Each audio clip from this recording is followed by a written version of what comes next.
अस्सलामुअलैकुम दोस्तों और साथियों, उम्मीद है आप लोग खैरियत से होंगे। इस वीडियो में हम बात करेंगे कि जो नौजवानों को दिल का मसला बनता है, उनको दिल का अचानक अटैक होता है और कभी-कभी आप सुनते रहते हैं। यानी दुनिया में आप कह लें कि हर 500 में से किसी एक शख्स को दिल का ये मसला होता है और अमेरिका जैसा जो तरक्की याफ्ता मुल्क भी है, वहाँ पे भी एक एक साल के अंदर यानी सालाना 3000 ऐसे नौजवानों की अमवात होती हैं, जिसमें लड़के भी शामिल होते हैं, लड़कियाँ भी शामिल होती हैं और उम्रें उनकी कम होती हैं, 35 साल से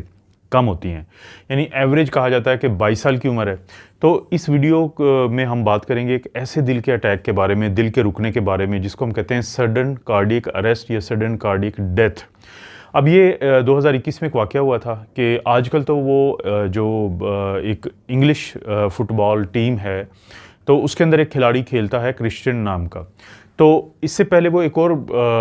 फुटबॉल का जो क्लब है उसमें खेलता था। तो एक दिन खेलते हुए अचानक ही उसको हार्ट अटैक होता है, उसका दिल रुकता है। उसके बाद उसको ले जाया जाता है हॉस्पिटल, क्योंकि अक्सर लोगों को तो मौका नहीं मिलता, लेकिन अगर फौरी तौर पे सीपीआर या दिल को बचाने की या चलाने की कोशिश शुरू कर दी जाए तो फिर किसी हद तक आप कह सकते हैं कि चांसेस होते हैं कि दिल चल पड़ता है। तो उस शख्स का दिल चल पड़ा। उसके बाद फिर उसको एक ख़ास किस्म का आला लगाया गया, जो कि इस तरह के मरीज़ों को लगाया जाना चाहिए या लगता है तो उनकी जान बचती है, जिसको हम कहते हैं आईसीडी, इम्प्लांटेबल कार्डियोवर्टर डिफिब्रिलेटर। यानी जैसे इम्प्लांटेबल का क्या मतलब है कि इसको जिस्म के अंदर इम्प्लांट किया जाता है। कार्डियोवर्टर का मतलब ये होता है कि जो दिल का रिदम होता है उसको ये तब्दील करता है, और डिफिब्रिलेटर का मतलब होता है कि दिल के रिदम की सबसे बुरी जो ख़राबी होती है उसको हम वेंट्रिकुलर फिब्रिलेशन कहते हैं, तो उसको नॉर्मल करता है। और 8 महीने के बाद अब वही खिलाड़ी जो है वो ग्राउंड में खेलता है, और वो जैसे नॉर्मल लोग हैं बिल्कुल वैसे ही उसकी स्पोर्ट्स एक्टिविटी भी है। उसके बाद से फिर जायज़ा लेना शुरू किया गया कि क्या ये मुमकिन था कि ये जो इसको अटैक हुआ था, ये इससे पहले जो आप देखते रहते हैं कि कभी क्रिकेट के ग्राउंड में और फुटबॉल के ग्राउंड में या किसी भी जगह पे जब इस तरह का अटैक होता है और किसी की नौजवान जो है उसकी डेथ हो जाती है, तो क्या उस अटैक से पहले कुछ ऐसा किया जा सकता था कि पकड़ा जाता है इस मसले को, और फिर ये जो मसला है इसका जो ख़ास ट्रीटमेंट होता है जिसको मैंने आईसीडी बताया है, तो वो किया जा सकता था। तो ये मसला है क्या? इस मसले को हम कहते हैं एचसीएम, यानी हाइपरट्रॉफिक कार्डियोमायोपैथी। हाइपरट्रॉफिक का क्या मतलब है कि जब किसी का जो पट्टा होता है वो बड़ा हुआ होता है। कार्डियो दिल को कहते हैं, मायो मसल को कहते हैं, और पैथी बीमारी को कहते हैं। यानी ये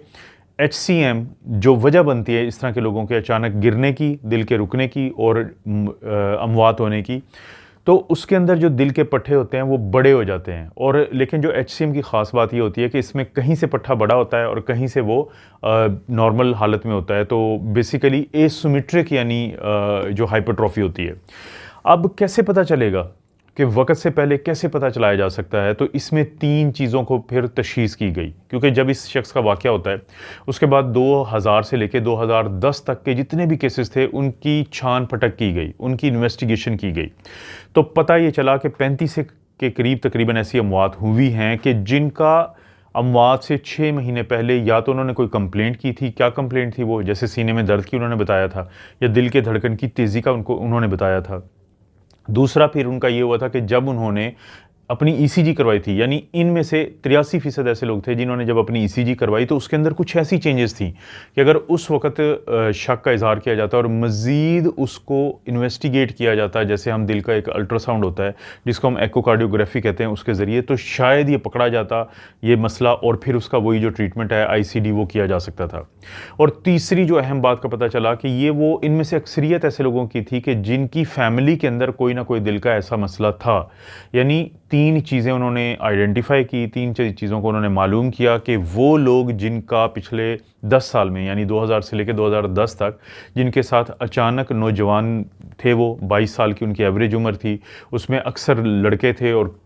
किसी हद तक लड़कियां भी थी, कि जब उनकी अचानक दिल रुकने की वजह से डेथ हुई और उनकी तशख़ीस बनी एचसीएम, हाइपरट्रॉफिक कार्डियोमायोपैथी, तो पता ये चला कि 3 चीज़ें उनकी हिस्ट्री के अंदर मालूम की जा सकती थी कि कभी ना कभी उन्होंने कंप्लेंट की थी चेस्ट पेन या पैल्पिटेशन की, दिल के जो धड़कन होती है वो तेज़ हो जाती है, बेतरतीब हो जाती है, उनकी ईसीजी में थी फाइंडिंग, और फैमिली हिस्ट्री।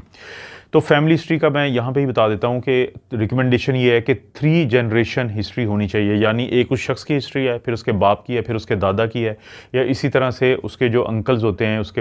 यानी कि फूफी है, उसके चचा हैं, उसके जो मामू हैं, तो ये दोनों साइड की, जो माँ और बाप की साइड की 3 नस्लों की हिस्ट्री ज़रूरी है। तो एक दफ़ा जब ये पता चल जाए कि किसी को हाइपरट्रोफिक कार्डियोमायोपैथी है, तो फिर उसको आईसीडी जब लगा दिया जाता है, ताकि अगर, क्योंकि देखें होता क्या है कि एचसीएम के अंदर होता ये है कि क्योंकि जो दिल के पट्टे होते हैं वो ना हमवार एसिमेट्रिकली बड़े हुए होते हैं, तो बाज़ औक़ात फिर जो रिदम होता है, क्योंकि हमारा जो रिदम है वो जिस तारों की मदद से होता है कंडक्शन सिस्टम की, वो इन्हीं जगहों से गुजर रहा होता है, तो अचानक ही रिदम ख़राब होता है। जैसे वो रिदम ख़राब होता है तो दिल जो है वो थोड़ी देर के लिए रुक जाता है और दिमाग को भी खून की सप्लाई रुकती है, तो इंसान बेहोश होता है, और फौरी तौर पे अगर दिल को ना चलाया जा सके तो फिर वो जो है वो उस इंसान का जो मौत वाक़या हो सकती है। तो आईसीडी क्या करता है, इम्प्लांट किया जाता है, यानी हमारे जिस्म के अंदर उसकी बैटरी होगी, वहीं पे सारा वो दिल के करीब चीज़ें लगा दी जाएंगी और दिल की तरफ वो तारें भेजी जाएंगी। कार्डियोवर्टर फिर ये क्या करेगा कि जैसे ही दिल का रिदम जो है वो ख़राब होता है, ये फौरी तौर पे करंट लगाता है, एक हल्का सा करंट लगाता है, यानी किसी इंसान को अगर आईसीडी लगा हुआ है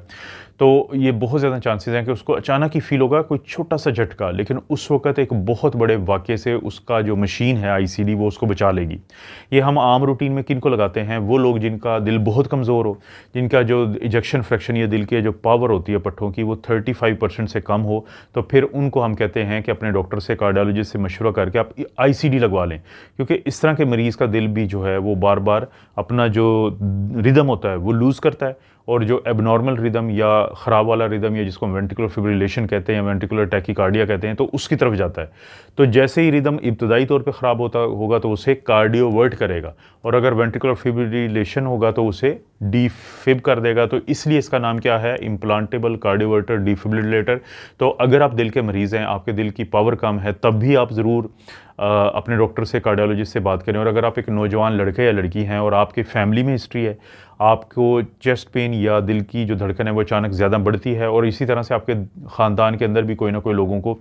आपका जो बायोलॉजिकल ख़ानदान क्या होता है, आपके माँ बाप होते हैं और फिर उनके रिश्तेदार जो ब्लड रिलेशंस होते हैं, उनको कहते हैं हम ख़ानदान। तो अगर उनमें भी हिस्ट्री है तो आज ही अपनी ईसीजी करवाएं, अपने डॉक्टर से बात करें, और दिल का अल्ट्रासाउंड जो होता है एहतियातन वो ज़रूर करवा लें, जिसको हम एकोकार्डियोग्राम कहते हैं। इस तरह की वीडियो मिलती रहेंगी, वीडियो को लाइक करें। चैनल को नहीं सब्सक्राइब किया तो रिक्वेस्ट है कि अभी ज़रूर कर लें, और जो घंटी का निशान होता है उसको ऑल नोटिफिकेशन ऑन कर दें, ताकि हर नई वीडियो का नोटिफिकेशन आपको मिल जाए। कोई भी वीडियो अच्छी लगती है तो किसी दोस्त रिश्तेदार से शेयर के ऑप्शन से ज़रूर शेयर करें, और डाउनलोड अपने लिए कर लें। शेयर के ऑप्शन से शेयर करेंगे तो चैनल को भी फ़ायदा हो जाएगा। आप अपना और अपनी फैमिली का ख्याल रखें। अल्लाह ताला आपको और आपकी फैमिली को हर किस्म की बुराई, बीमारी और आजमाइश से महफूज रखे।